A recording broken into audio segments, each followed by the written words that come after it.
Pai do Senhor, queridos e amados irmãos em Cristo Jesus, vamos continuar falando sobre esta série, as grandes mulheres da Bíblia Sagrada. Amém? Glória a Deus. Este já é o terceiro vídeo e estamos ainda na parte introdutória, tá, queridos? Muito bem, nós falamos sobre as heresias, falamos sobre zoroastrismo, mitraísmo, gnosticismo, docetismo, ebionismo, marcionismo, nicolaítas, novacionismo, montanismo, maniqueísmo, donatismo, nestorianismo, eutiquianismo, monofisismo, também monoteísmo e arianismo. Certo, queridos? Tudo bem? E nós vamos continuar, como eu falei no vídeo anterior, as mulheres não podiam estudar e elas eram alvos fáceis, tá? de serem envolvidas por essas heresias, tá bom? Temos que conhecer essas falsas doutrinas, porque as igrejas eram atacadas por essas doutrinas. E muitos servos de Deus estavam seguindo estes ensinamentos errôneos. O problema era tão sério que alguns líderes foram fundadores de algumas heresias. Por esta razão, que se fez necessário as escritas das cartas doutrinárias. Tá bom, queridos? Bem, não tenho tempo, o tempo é muito curto para a gente descrever todas as heresias, mas comentarei as mais importantes para a nossa temática. Vamos trabalhar os textos de 1 Coríntios 11, 2 a 16 e 1 Timóteo 2, 8 a 15. Não esqueçam, queridos, que estamos dentro de um período patriarcal. No texto de 1 Coríntios 11, 2 a 16, Paulo demonstra preocupação com o relacionamento entre o homem e a mulher. Ele procura manter este relacionamento como Deus ordenou. Ele ensina que em Cristo homens e mulheres são todos iguais no tocante à autoridade. Você pode conferir Gálatas capítulo 3, versículo 27 e 28. Bem, e no verso 27 diz assim: porque todos quantos fostes batizados em Cristo, bem, verso 28 diz assim: nisto não há judeu nem grego, nem macho nem fêmea, porque todos vós sois um em Cristo. Tá, queridos? Olha só, coisa tremenda, Então, Paulo coloca a mulher no mesmo patamar de igualdade com o homem. A subordinação no texto de 1 Coríntios 11, 3, não se trata do rebaixamento da pessoa, em vez que ela não importa em supressão. Pelo contrário, deve reconhecer o grande valor que a mulher tem. Para reforçar essa ideia de igualdade, a profecia de Joel 2, 28 e 29 diz: derramarei do meu espírito sobre filhos e filhas, servos e servas. No texto de 1 Coríntios 11, 2 a 16, Paulo está falando do costume do uso do véu, que o homem deveria orar com a cabeça descoberta e a mulher com a cabeça coberta. A mulher, amados, que não usava o véu, ela era considerada como uma profissional do sexo, tá? Por isso que Paulo recomenda o uso do véu, tá, queridos? Então a gente tem que ter o contexto para a gente entender o texto, amém? No capítulo 11, verso 3, diz que o cabeça de todo homem é Cristo. O cabeça da mulher é o homem e a cabeça de Cristo é Deus. O texto aqui não fala de rebaixar a mulher, mas sim da onde cada ser se originou. No texto em foco, Paulo estava combatendo um ensinamento errado do gnosticismo, onde dizia que Adão tinha vindo de Eva, e não que Eva tivesse vindo de Adão. Lembre-se que falamos acima que as igrejas eram atacadas por essas seitas. O problema é que muitos não querem contextualizar os textos diante de Deus. Queridos, nós somos todos iguais. Gálatas 3, 27 e 28. Então, o que Paulo estava fazendo, que estava corrigindo uma heresia que dizia que Eva tinha surgido primeiro e que Adão tinha vindo de Eva. Então, quando Paulo diz que o cabeça era Adão, da mulher, não estava no sentido de rebaixar a mulher, mas sim combatendo uma heresia muito pregada, difundida no meio cristão. Timóteo foi pastor em Éfeso, o texto de 1 Timóteo 2,11. Nesta passagem, Paulo estava corrigindo alguns acontecimentos dentro da igreja. Mas para este texto, há 3 interpretações. Que são elas? Primeira, interpretação universal, em Gálatas 3,28, diz que não há mais diferença entre homem e mulher. Essa teoria diz que este texto não anula a distinção de gênero e suas respectivas funções criadas por Deus. Mesmo que o versículo represente o ideal de igualdade do reino eterno de Deus, os papéis de homem e mulher, esboçado em 1 Timóteo 2,11 a 15, continuam a valer enquanto a presente criação existir. Como ponto de comparação, você pode ler Mateus 22,30. Trata do casamento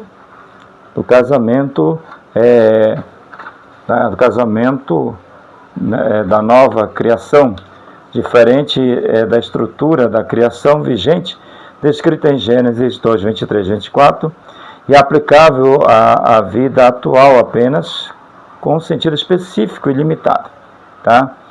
Você pode ver também Mateus 19, 11 e 12, 1 Coríntios 7, 29 e 35, a estrutura da nova criação se concretiza plenamente na era vindoura e não é o ideal para o tempo presente. Portanto, mulheres cristãs de todas as épocas e lugares devem reconhecer seu papel na ordem criada por Deus, tá, queridos? Não devem ensinar homens nem exercer autoridades sobre eles na igreja. Tá? Esta é a primeira teoria. Mas a explicação desta teoria, queridos, não podemos concordar com essa teoria porque ela diz que a submissão da mulher tem que prevalecer durante toda a existência do ser humano na Terra. Queridos, amém? A curabilidade recai sobre Eva e toda a sua descendência do sexo feminino, amém? O seu desejo será para o seu marido. Os que se opõem, queridos, de forma machista contra a mulher, usam esse texto como a punição de Eva e afirmam que esta punição se estende a toda a linhagem do sexo feminino, como se esta punição se perpetuasse durante toda a existência das mulheres, como se Deus condenasse todas as mulheres pelo pecado de Eva. Isto é incabível, pois Deus é justo juiz. Se isso fosse verdade, Deus se chocaria com um dos seus atributos, o amor e a justiça. Outro fator a ser considerado é que, já que todas as mulheres foram sentenciadas pelo erro de Eva, por que os homens também não foram?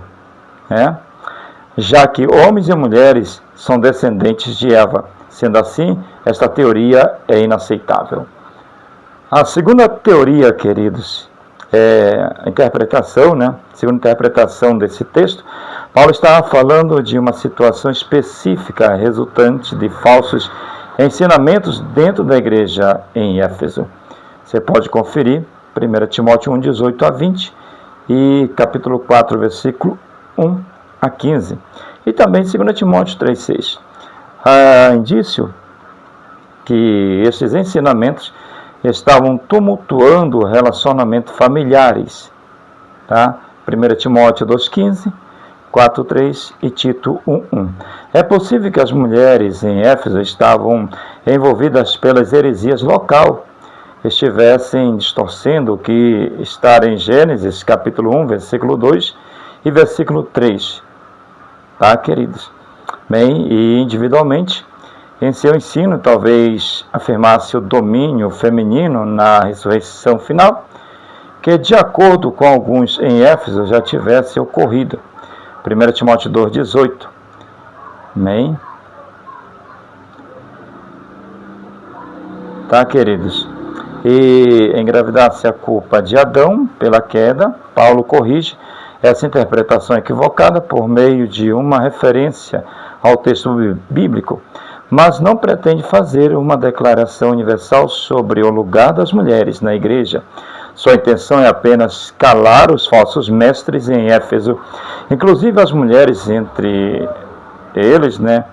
1 Timóteo, logo 1 Timóteo 2, 11 e 15, é uma repreensão acompanhada de perda de privilégios aplicadas a estes mestres. Tá, agora, vamos para a explicação, queridos. Bem, aqui a gente está dando as interpretações, né, sobre os textos e a explicação. Bem, queridos, a explicação dessa teoria, esta teoria é a interpretação correta do texto de 1 Timóteo 2, 11 a 15, porque realmente estava sendo introduzido no meio da igreja a doutrina do gnosticismo. Entre os diversos ensinamentos heréticos do gnosticismo, encontramos que Jesus não era Deus. Afirmavam que Deus era representado pela natureza, afirmavam que Adão veio de Eva, e não que Eva tivesse vindo de Adão, ou seja, Eva teria vindo primeiro do que Adão.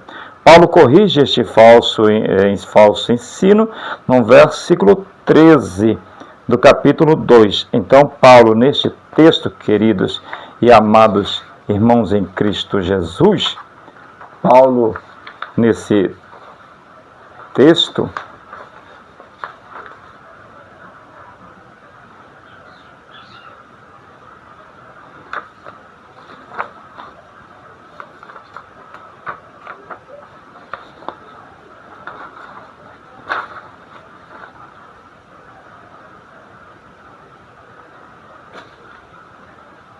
então, Paulo, nesse texto, querido, não está combatendo as mulheres, né? Bem, e nem rebaixando as mulheres. Quero dizer que ainda vou explicar melhor este texto, tá, queridos?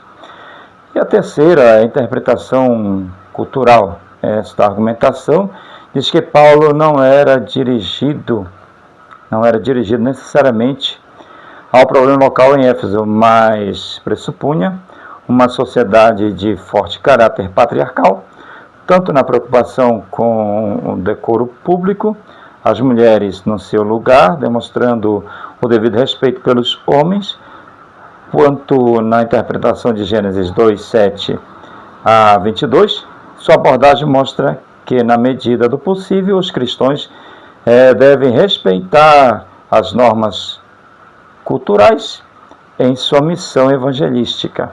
1 Coríntios 9, 19 a 23, além do mais, grande parte das mulheres daquela época tinham instrução limitada para as funções de ensino. Ao contrário de diversas sociedades do nosso século, na sociedade do primeiro século as mulheres não tinham oportunidade de obter instrução acadêmica devido à estrutura patriarcal daquela época. Em geral, as mulheres não eram qualificadas para atuar como mestres e líderes. Portanto, 1 Timóteo 2, 11 a 15 mostra que as funções de liderar e ensinar deviam ser desempenhadas por pessoas devidamente qualificadas, o que as mulheres não estavam, porque elas eram privadas de estudar. Tá?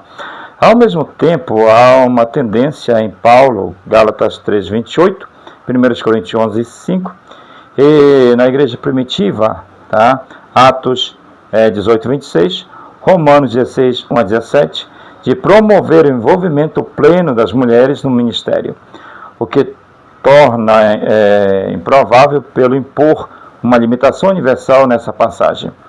Culturas que não operam de acordo com as normas patriarcais podem aplicar os princípios paulinos de forma diferente. Uma cultura igualitária, como a sociedade ocidental contemporânea, consideram que os homens e mulheres devem compartilhar papéis iguais dentro da igreja.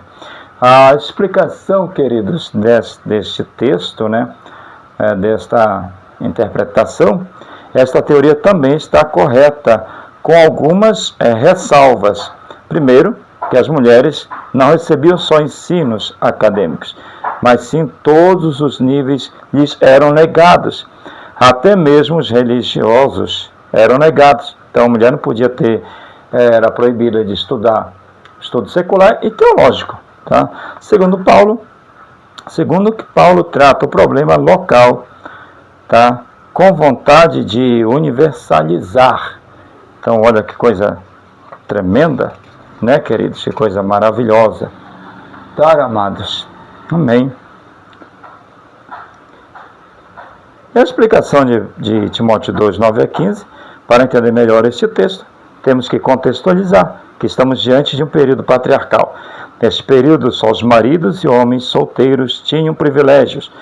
A mulher não tinha quase direitos, sendo assim, as leis cívicas e religiosas eram contra as mulheres. As mulheres não podiam estudar. As leis proibiam as mulheres de se manifestar em público, podendo ser presas e mortas. Outro fator que devemos contextualizar são as falsas doutrinas da época, como falamos anteriormente.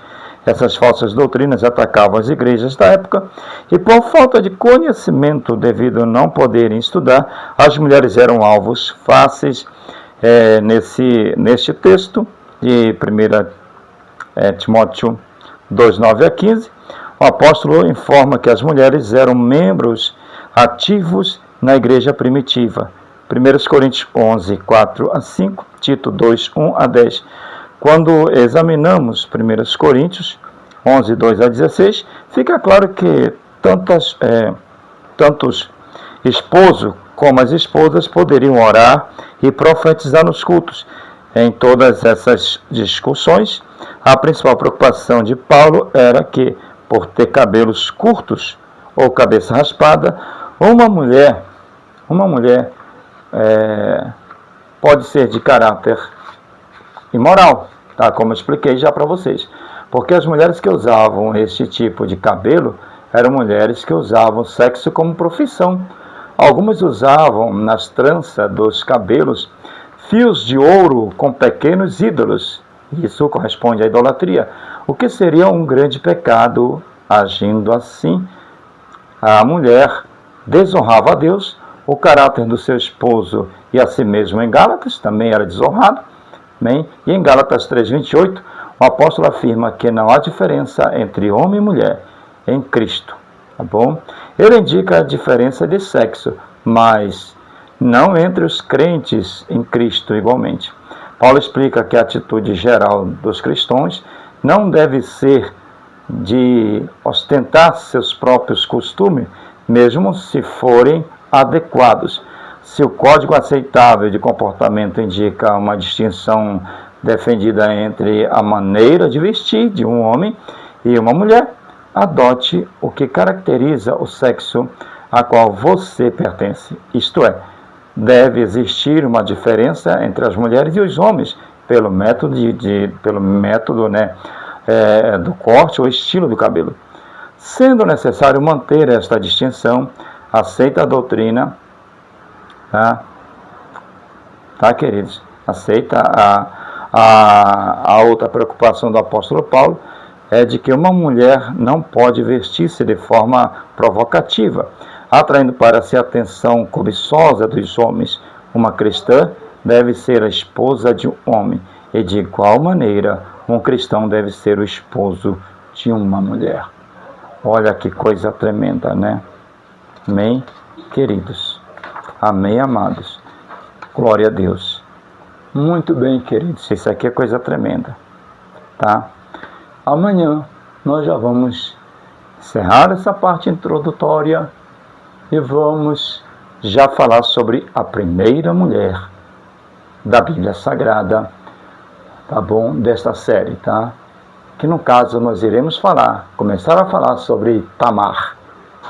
Deus abençoe a todos. Shalom. Amém.